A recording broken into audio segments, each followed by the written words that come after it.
Well, happy Friday, everybody. Nick Slavik here, proprietor of the Nick Slavik Painting and Restoration Company.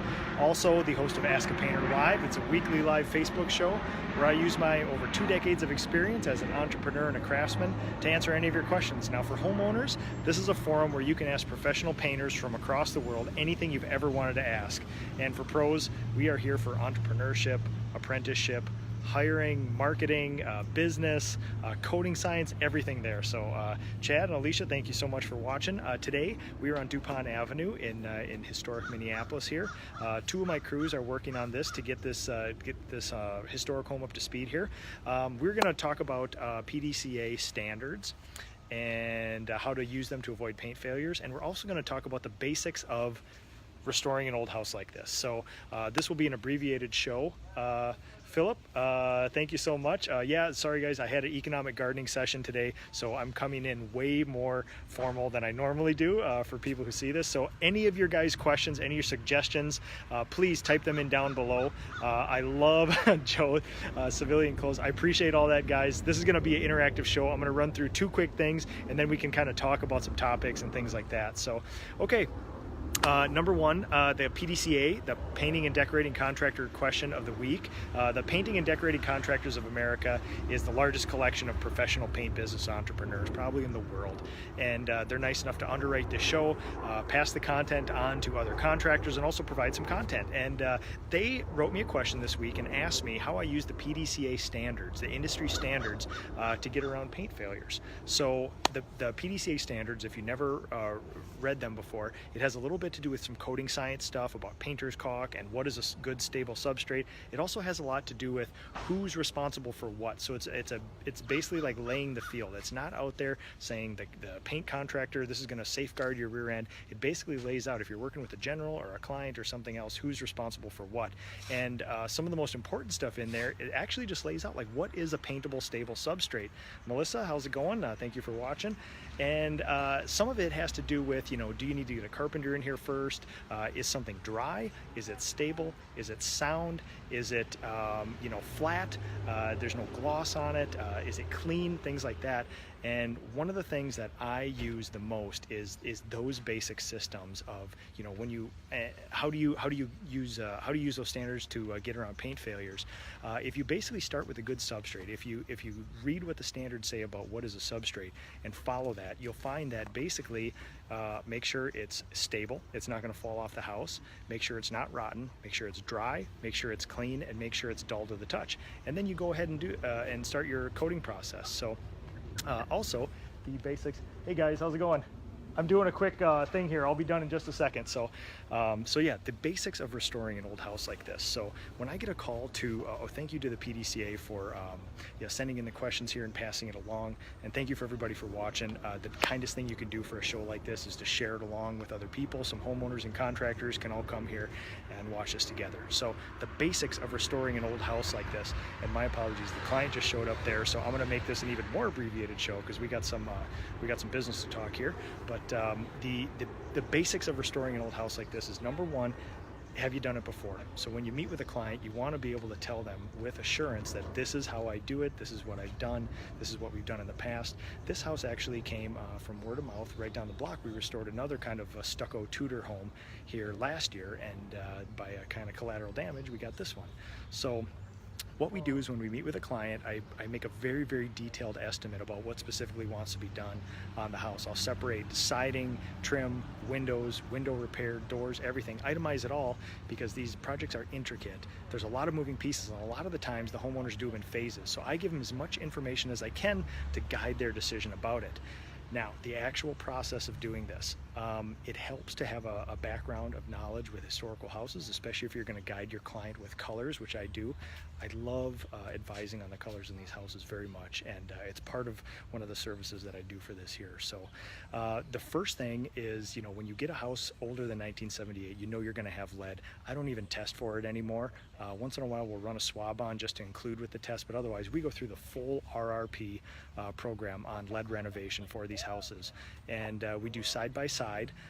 For everybody who's lead certified, you know exactly what goes on here. It's a very intricate process of record keeping and safeguarding the clients, the house, the yard, your people, and getting everything safe, getting rid of all the loose flaking paint, bringing it down to, again, that stable substrate, and then proceeding from there. So as soon as we have oh yes, Pat, I think your comment was just a couple seconds behind, but yes, RRP has been fully deployed on this house, and as we bring things up to the spot prime phase, we take down all of the RRP stuff and then move on. You don't need to have that, you know, the big yellow ribbons and the plastic 10 feet out and all those safeguards out. Once everything has been stabilized, once everything's been spot prime, then you basically treat this like a normal residential repaint. So once you have all of the lead renovation stuff done, you've scraped, you've sanded with HEPA vacs, you've wetted the siding down as you sand, then you can start spot priming.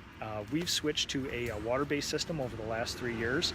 For anybody who's watched my last couple of shows here, you know I'm a big proponent of oil-based primer, but I've done my tests over the last 3 years. I've not had a callback because of peeling, fading top coat, or bleeding with some of the new water-based primers on exterior wood. So we've switched to that system of that, and you want to really want to saturate the wood with the primer, get as much of that loose grain, as much of that deep grain filled as you can. We use fillers after that, fillers and caulks after that to sort of seal everything up. At that point, you know, we kind of assess the house and get a carpenter in here if we need to, and then we go on to top coat. Now this house in particular, we're staying away from the stucco, but we're going to do a 2-color top coat scheme. You can see the soffits here are going to be a lighter color, and then all the window trim and sashes are going to be a darker color. And we'll proceed. Normally on a big intricate house like this, we'll get everything prepped, we'll get rid of all of our lead renovation stuff, and then we'll proceed side by side. We'll focus a 2-man team per side, and we'll do 2 top coats all by hand, either with, you know, Sherwin-Williams Emerald or Duration, or Benjamin Moore Aura, things like that, the highest end materials we can. This house will definitely be all by hand. 95% of all of my houses will be by hand. So especially like this, it wouldn't cost to, or it wouldn't pay to spray a house like this. So, Pat Coy, what is your filler of choice?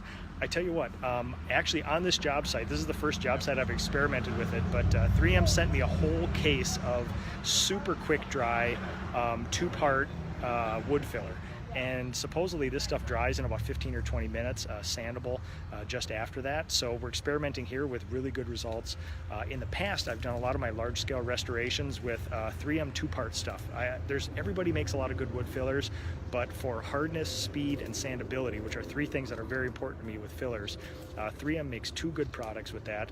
3M wood filler, 2-part wood filler, and then just 3M filler. The wood filler is kind of a woodish, kind of a pine golden color, and the regular filler is sort of just a gray color.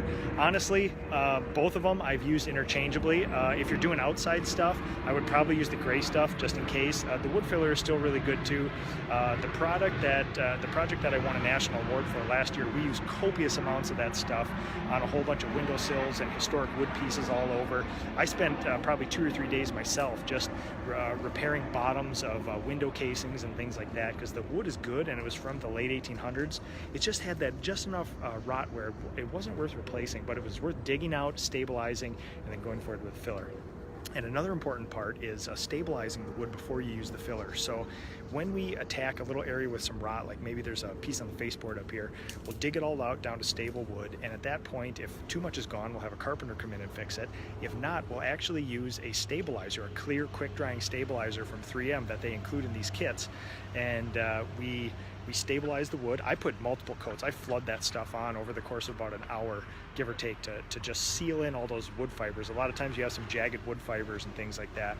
Seal those in, let that dry thoroughly. A lot of times I'll go back and spot prime it again just to give it a stable substrate, and then fill with you know, the skim coat of wood filler over the top there. So, all right, well, thank you guys so much here. Let's see if we got any other questions. If not, I will thank the PDCA again there for underwriting this show.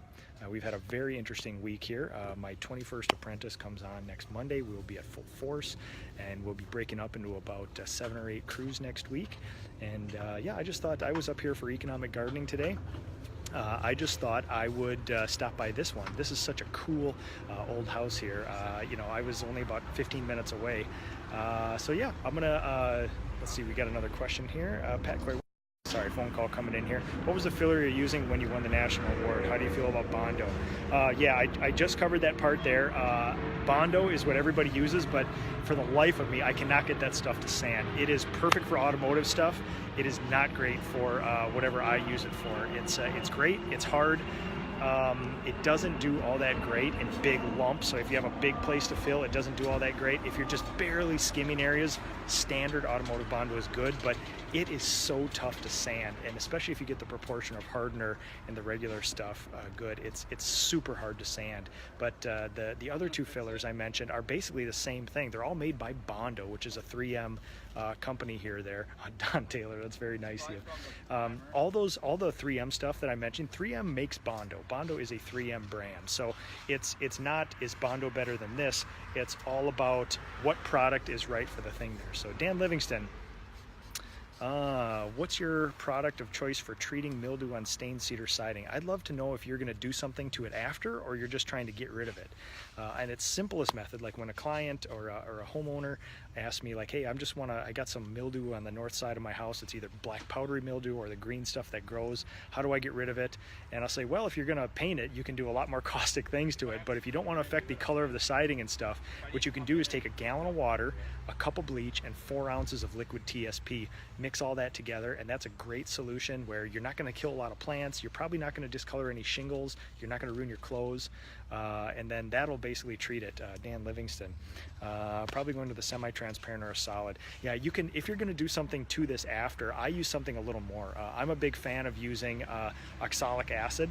That'll work with the wood to sort of loosen up some fibers, react with the wood to brighten it up. And then you can also use that bleach TSP mixture to sort of, kill the mildew and then abate it from moving again, so that you're not just staining over that mildew again. But Dan, that's one of my kind of go-tos there. Derek Anselm, we'll have to watch later, but great stuff. Oh, thanks a lot, man. John Busick, always good info. Happy Friday. Separately, what style comb do you use for that beard? This is, if you can believe it or not, this is just straight wild style. So no products, no grooming necessary to achieve this look, as you can might imagine. So John, speaking of which, I should probably come out and visit you if you'd ever be willing in California. John runs a super cool painting outfit, and I would give anything to shadow him for a day or two. He comes from a long line of family business that did it right. So if you take my offer, I would love to come out and visit you. So okay, everybody, have a good day. I'm out of here for the day.